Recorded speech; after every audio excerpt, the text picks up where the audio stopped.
Hello friends, Radhe Radhe. आज हम बात करेंगे जगन्नाथ मंदिर का संबंध हनुमान जी से क्या है। आखिर जगन्नाथ जी ने हनुमान जी को बेड़ियों में क्यों बांध दिया था।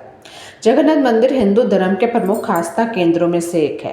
पुराणों में इस स्थान को धरती का वैकुंठ बताया गया है। जगन्नाथ मंदिर भगवान विष्णु के 4 धामों में से एक है, सबको पता है, और जगन्नाथ यात्रा शुरू भी हो चुकी है। हालांकि जितनी रहस्यमय घटनाएं इस धाम में होती है और जितनी कहानियां इस मंदिर को लेकर कही जाती है, उतनी और किसी विष्णु धाम को लेकर नहीं कही जाती।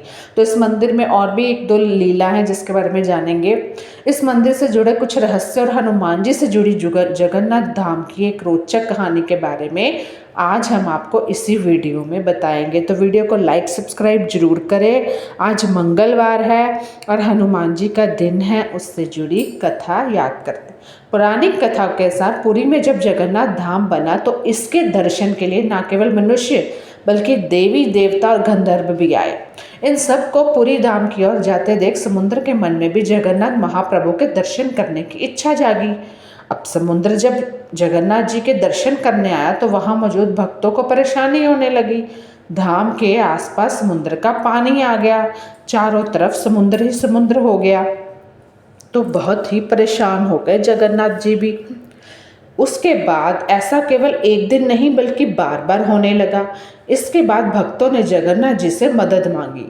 तब भगवान जी ने बजरंगबली को कहा कि वो समुद्र को नियंत्रित करे।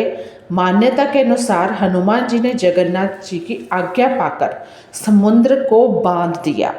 यानी कि जब भी आपने सुना हो, जब आप जाओगे ना जगन्नाथपुरी धाम, तो समुद्र की आवाज़ नहीं अंदर आती है। जब आप बाहर आते हो तो वो आवाज़ आती है।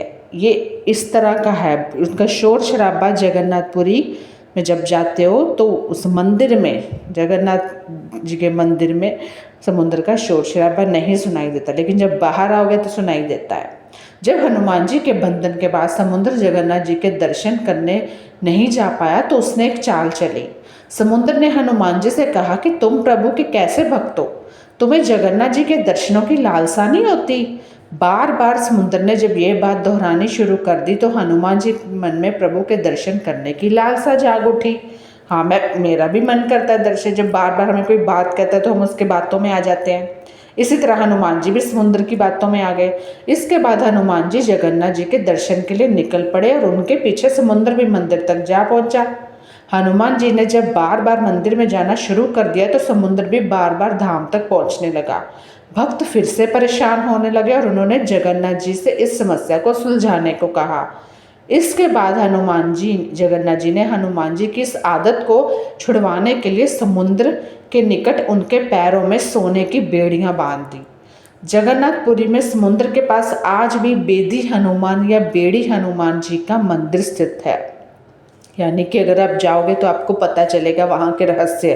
अगर आप पढ़ रहे हो तो वहाँ आपको और नॉलेज हो जाएगी। जगन्नाथ धाम से जुड़ी रहस्यमय बातें आज और भी जानेंगे। पुरी धाम में प्रवेश के बाद समुद्र की आवाज़ आपके कानों में नहीं आती। माना जाता है आज भी हनुमान जी समुद्र को जगन्नाथ धाम तक जाने से रोकते हैं और इसलिए समुद्र की आवाज़ तक धाम के अंदर नहीं पहुंचती है। बाहर आते हो तो ही पहुंचती है। इस मंदिर का प्रसाद इतना रहस्यमय तरीके से हमेशा उतना ही तैयार किया जाता है जितने की आवश्यकता है। यदि भक्त कम हो या ज़्यादा, प्रसाद की कमी इस मंदिर में कभी नहीं होती। मतलब प्रभु की इतनी लीला है। खैर मुझे तो दर्शन नहीं हो पाए, लेकिन मैं जगन्नाथ जी से प्रार्थना करूंगी कि मुझे भी जरूर दर्शन दें। बाहर की दुर्गंध भी नहीं आती। कहते हैं ना, इसके आसपास यानी कि शमशान भूमि है, तो इस तरह मंदिर के बाहर स्वर्ग द्वार है जहाँ पर मोक्ष प्राप्ति के लिए शव तो जलाए जाते हैं, लेकिन जब आप मंदिर से बाहर निकलेंगे तभी आपको लाशों के जलने की दुर्गंध आती है। वैसे मंदिर के अंदर नहीं आती। रूप बदलती मूर्तियाँ। यहाँ श्री कृष्ण को जगन्नाथ कहते हैं।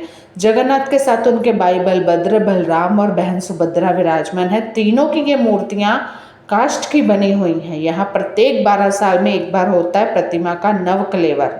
मूर्तियाँ नई जरूर बनाई जाती है, लेकिन आकार और रूप वही रहता है। कहा जाता है कि इन मूर्तियों की पूजा नहीं होती, केवल दर्शनार्थ रखी गई है। तो इस तरह उनकी जो लीला है प्रभु की, वो बहुत कुछ दर्शाती है। आपको पता है इसके ऊपर पंछी नहीं उड़ पाते, वो भी वीडियो कल लेके आएंगे, क्या रहस्य है। आज भी ऐसी मान्यता है, जब मूर्तियों के निर्माण के समय की वृद्ध मूर्तिकार यानी कि भगवान कृष्ण ने अपना शरीर छोड़ा था तो अपना हृदय ने वहीं छोड़ दिया था। मूर्तियों में आज भी दिल धड़कता है, जो आज तक भक्तों के बीच एक रहस्य बना हुआ है, लेकिन वास्तव में ये भक्तों की आस्था को दिखाता है। और इसी भक्ति में सराबोर होकर लाखों भक्तजन हर साल यह रथ यात्रा के दौरान पुरी में इकट्ठा होते हैं और भगवान के दर्शन करते हैं। कहते हैं कि आज भी उनकी मूर्तियों में दिल धड़कता है कृष्ण जी का। तो कैसी लगी ये वीडियो ज़रूर बताना।